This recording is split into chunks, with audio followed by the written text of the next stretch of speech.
నమస్తే, welcome to our channel. నేను సౌజన్య. ఆంధ్రప్రదేశ్లో పోస్టల్ ఓటింగ్ స్టార్ట్ అయింది. స్టార్ట్ చేసినటువంటి మొదటి రోజు ఆల్మోస్ట్ 3 lakhs వరకు ఓట్స్ వినియోగించుకున్నారు. ఎవరైతే ఎలక్షన్స్ విధుల్లో పాల్గొనబోతున్నారో ప్రభుత్వ అధికారులు కావచ్చు, ఉద్యోగులు కావచ్చు, ఉపాధ్యాయులు, సో వీళ్ళందరూ కూడా పోస్టల్ ఓటింగ్ వినియోగించుకున్నారు అని చెప్పేసి అంటున్నారు. ఇవి ఏవైతే 13వ తారీఖు ఎలక్షన్స్ అవబోతున్నాయో వాటి పైన ప్రభావం చూపించే అవకాశం ఉందా? ఈ అంశానికి సంబంధించి మనతో మాట్లాడడానికి, వారి విశ్లేషణని మనతో పంచుకోవడానికి ఈ రోజు మనతో పాటు ఉన్నారు సీనియర్ పొలిటికల్ అనలిస్ట్ రాజేష్ అప్పసాన్ గారు ఉన్నారు. వారితో మాట్లాడదాం. నమస్తే అండి. Postal ballot oats first day రోజే ఏపీలో 3 lakhs వరకు ఓట్స్ వచ్చాయి అంటున్నారు. అంటే 5 lakhs చేంజ్ ఉన్నది 3 lakhs వరకు వచ్చేసింది. ఇట్స్ రికార్డ్ అని కూడా అనడం జరుగుతుంది, చెప్తూ ఉన్నారు. సో ఇవి ఈ పోస్టల్ ఓట్స్ అనేటువంటివి రాబోయేటువంటి ఎన్నికల పైన, అంటే 13వ తారీఖు ఓటింగ్ ఉంది కదా, దానిపైన ప్రభావం చూపుతుందని అనుకోవచ్చా? చూపుతుందని కూడా అంటూ ఉన్నారు. ఏమంటారు? ఇవాళ ప్రభుత్వ ఉద్యోగులు అంటే వారు కూడా సమాజంలో అంతర్భాగమే. మన బంధువులు, మన స్నేహితులు, లేదంటే మన సొంత కుటుంబ సభ్యులు కూడా ప్రభుత్వ ఉద్యోగులుగా ఉండవచ్చు. ఇవాళ ఎన్నికల విధుల్లో ఉండే ప్రభుత్వ ఉద్యోగులు వారు ఆ రోజు ఎన్నికల విధుల్లో వారికి ఎక్కడో దగ్గర ఎన్నికల డ్యూటీలు వేస్తారు. అక్కడ డ్యూటీలో ఉండి వారి ఓటు వేరే ప్రాంతంలో ఉంటుంది. వారు ఓటు హక్కు వినియోగించుకోలేరు. కాబట్టి అటువంటి వారి కోసం అని చెప్పని పోస్టల్ బ్యాలెట్ ఫెసిలిటీని కల్పించడం జరిగింది. అంటే వారు ఓటుని కొంచెం ముందుగానే నమోదు చేసుకుంటారు. ఆ నమోదు చేసుకున్న ఓటుని వారి కన్సర్న్డ్ నియోజకవర్గాలకి పంపిస్తారు. అట్లా వారి ఓటు హక్కు పరిరక్షింపబడుతుంది. వారు కూడా ఈ సమాజంలో అంతర్భాగంగా ఈ దేశ పౌరులే కాబట్టి వారికి నచ్చిన అభ్యర్థికి ఓటేసుకునే హక్కు కల్పించబడుతుంది. అయితే మీరు ఇందాక ప్రస్తావించినట్టుగా ఇప్పుడు వీరు ఈ నమోదు చేస్తున్న ఓట్లు రేపు ప్రధాన ఎన్నికల మీద ప్రభావితం చూపిస్తాయా? చాలా కీలకమైన అంశం. ఎందుకంటే ముందుగానే మనం మాట్లాడుకున్నట్టుగా వీరు కూడా సమాజంలో అంతర్భాగమే. ఒక ప్రభుత్వం పట్ల సానుకూలత సమాజంలో వెలువెత్తుతుంటే అందులో ఉద్యోగస్తులు భాగస్వాములే. ఒక ప్రభుత్వం పట్ల వ్యతిరేకత వ్యక్తం అవుతుంటే అందులో కూడా ఈ ఉద్యోగస్తులు కూడా భాగస్వాములే. అంటే ఒక ప్రభుత్వం సమాజం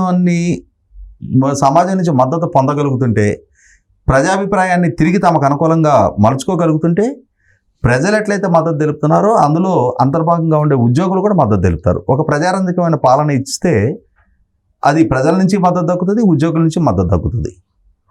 ప్రజా వ్యతిరేకమైన పాలన ఇస్తే ప్రజల నుంచి వ్యతిరేకత ఎదుర్కొంటారు, ఉద్యోగుల నుంచి వ్యతిరేకత ఎదుర్కొంటారు. మనకి గతంలో ప్రభుత్వ ఉద్యోగులు వారి ఎన్నికల విధుల్లో ఉంటారు, వాళ్ళు పోస్టల్ బ్యాలెట్లు నమోదు చేస్తారు. ఈ పోస్టల్ బ్యాలెట్ల సరళ ఎట్లా ఉంటుంది, ఇవి పెద్దగా సమాజంలో చర్చనీయాంశం అయ్యేవి కాదు. కానీ 2019 ఎన్నికల నాడు అప్పటికి పాలకుడుగా ఉన్న చంద్రబాబు నాయుడు గారు ఉద్యోగులకి చేసిన ప్రయోజనాలు అంటే బహుశా నేను అనుకోవటం never in the history of AP 43% fitment ఆయన తన ప్రభుత్వ హయాంలో ఉద్యోగులకు ఇవ్వడం జరిగింది. పిఆర్సీ రికమెండేషన్స్ని దాటి 43% ఫిట్మెంట్ ఖరారు చేశారు. ఇంకేముంది, ఇంతటి భారీ వెసులుబాటు లబ్ధి ఉద్యోగులకి ప్రభుత్వం నుంచి దక్కింది కాబట్టి ఉద్యోగులందరూ చంద్రబాబు నాయుడు గారిని ఓన్ చేసేసుకుంటారు, ఆయన గెలుపుకి దోహదం చేస్తారని చెప్పని భావించారు. కానీ 2019 ఎన్నికల ఫలితాలు వెలువడుతున్న రోజు రాష్ట్ర వ్యాప్తంగా మొట్టమొదటిగా పోస్టల్ బ్యాలెట్ల లెక్కింపే జరుగుద్ది. ఏ రాష్ట్రంలో అయినా సరే ఎన్నికల్లో మొట్టమొదటిగా పోస్టల్ బ్యాలెట్ల లెక్కింపు జరుగుద్ది.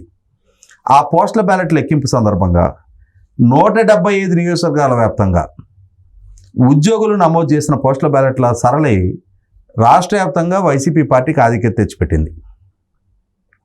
ప్రజలు విస్తుపోయారు.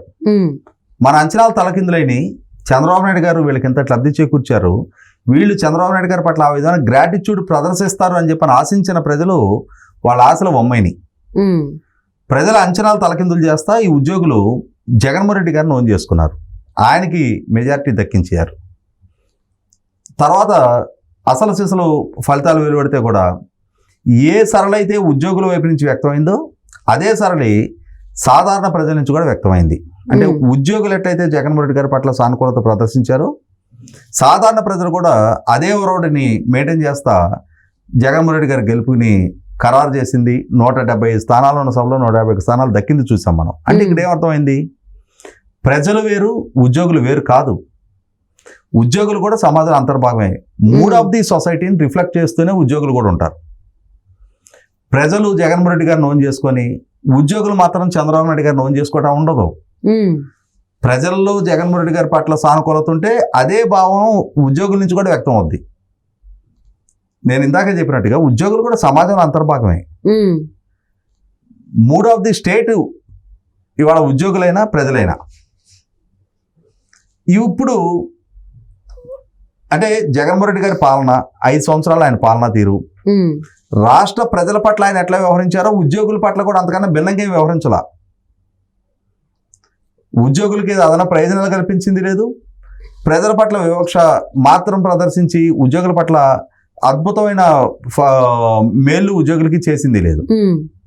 ఇటువంటి నేపథ్యంలో ఒక పక్క వస్తున్న మనకి ఎర్లీ ట్రెండ్స్ ఏంటి, ఇప్పుడు అందుతున్న సమాచారం ఏంటి, సర్వే బృందాలు, ప్రభుత్వానికి ఇంటెలిజెన్స్ రిపోర్ట్లు వాళ్ళు అందిస్తున్న సమాచారం ఏంటి, జగన్మోహన్ రెడ్డి గారి పట్ల ప్రజల్లో వ్యతిరేకత పెరుగుతుంది, యాంటీ ఇన్కంబరెన్సీ పీక్ స్టేజ్లో ఉంది, ప్రభుత్వం ఘోర ఓటమి దిశగా పయనించబోతుంది. కూటమిగా పోటీ చేస్తున్న తెలుగుదేశం, భారతీయ జనతా పార్టీ, జనసేన కూటమికి ప్రజల నుంచి విపరీతమైన మద్దతు దక్కుతూ ఉంది. 1994 నాటి పరిస్థితులు పునరావృతం అయ్యే పరిస్థితి కనిపిస్తుంది. తెలుగుదేశం పార్టీ చరిత్రలోనే అత్యంత భారీ విజయం నమోదు చేసింది 1994లో. పార్టీ ఆవిర్భావం తర్వాత 1983, 85 కన్నా కూడా భారీ విజయం 94లో నమోదైంది. అటువంటి 94 మరొకసారి పునరావృతం కానుంది అని చెప్పని వార్తలు వస్తూ ఉన్నాయి. ఇదే వరోడిని కొనసాగిస్తూనే ఉద్యోగుల నుంచి కూడా అదే స్పందన వ్యక్తం అవుద్ది. ఉద్యోగులు కూడా ఇంతకన్నా భిన్నంగా ఆలోచించరు. ఎందుకంటే ఈ పాలకుడుగా ఉన్న జగన్మోహన్ రెడ్డి గారు ఉద్యోగుల పట్ల ఏ విధమైన వైఖరించుకున్నారు. పాలకుడుగా ఆయన గత 5 సంవత్సరాల కాలంలో ఉద్యోగులకు సంబంధించిన పిఆర్సీ ఖరారు విషయంలో కానీ, వాళ్ళకి సంబంధించిన హెచ్ఆర్ఏల ఖరారు విషయంలో కానీ, వాళ్ళకి సంబంధించిన డిఏలు విడుదల సందర్భంగా కానీ, వారికి సంబంధించిన GPF loans, GLI loans disbursement కానీ, ఉద్యోగులకు సంబంధించిన రిటైర్మెంట్ అమౌంట్లు సెటిల్మెంట్ కానీ, వాళ్ళకి సంబంధించిన సరెండర్లు ఎన్కాష్మెంట్ కానీ, ఇట్లా ఏ అంశం తీసుకున్నా కూడా ఉద్యోగులు ఒక నైరాశ్యంలో మునిగిపోయారు అనేది వాస్తవం.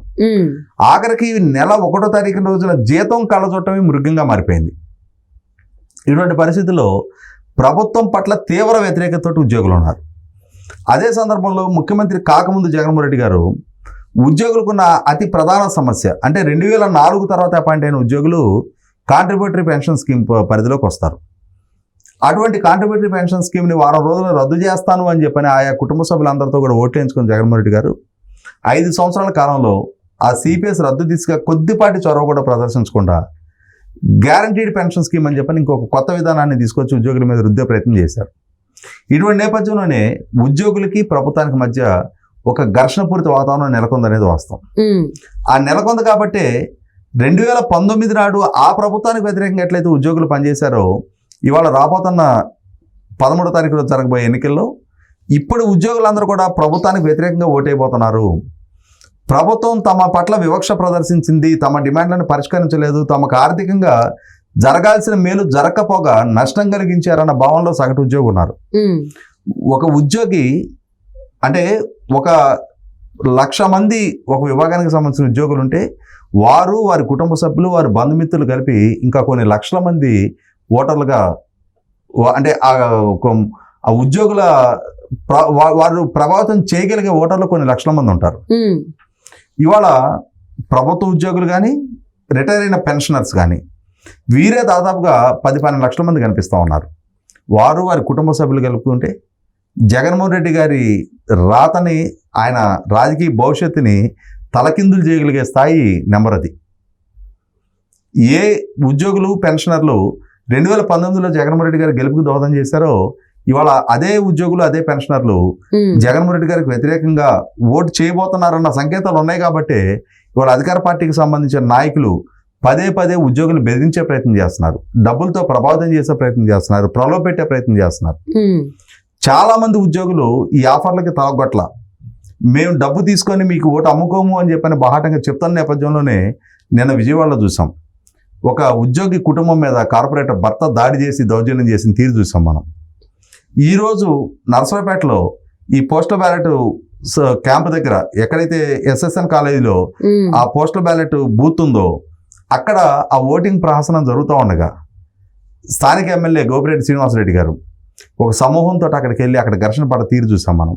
అంటే ఇక్కడ ప్రభుత్వ ఉద్యోగులు ప్రభుత్వం పట్ల విముఖతతో ఉన్నారన్న భావన బలపడతాను కొంది కూడా అధికార పార్టీ నాయకుల్లో ఇన్సెక్యూరిటీ మొదలవుతుంది. అభద్రతా భావం పెరిగే కొంది వారి ఫ్రస్ట్రేషన్ పీక్స్కి చేస్తూ ఉంది. దాడులు చేస్తున్నారు, దౌర్జన్యాలకు పాల్పడుతున్నారు, ప్రలోభపెట్టే ప్రయత్నం చేస్తున్నారు. ఇది ఖచ్చితంగా మూడవది స్టేట్ని రిఫ్లెక్ట్ చేస్తుంది. ఖచ్చితంగా రేపటి రోజున ఆంధ్రప్రదేశ్ రాష్ట్ర ముఖచిత్రం, రాజకీయ ముఖచిత్రం ఈ విధంగా ఉండబోతుంది. రాబోతున్న ఎన్నికల్లో ఇదే సరళి, ఇదే రోడ్డు కొనసాగబోతుంది. సమాజంలో అంతర్భాగమైన ఉద్యోగులు ప్రభుత్వం పట్ల ఏ వ్యతిరేకతతో ఉన్నారో అదే వ్యతిరేకతతో రాష్ట్రంలో ఉన్న సగటు పౌరుడు కూడా ఉన్నాడు. ప్రభుత్వం పట్ల పెరిగి ఉన్న వ్యతిరేకత ఉద్యోగుల నుంచే కాదు సగటు సమాజం నుంచి కూడా అదే వ్యక్తం కాబోతుంది అనేది ఈ ఎన్నిక ద్వారా స్పష్టమవుతా ఉంది.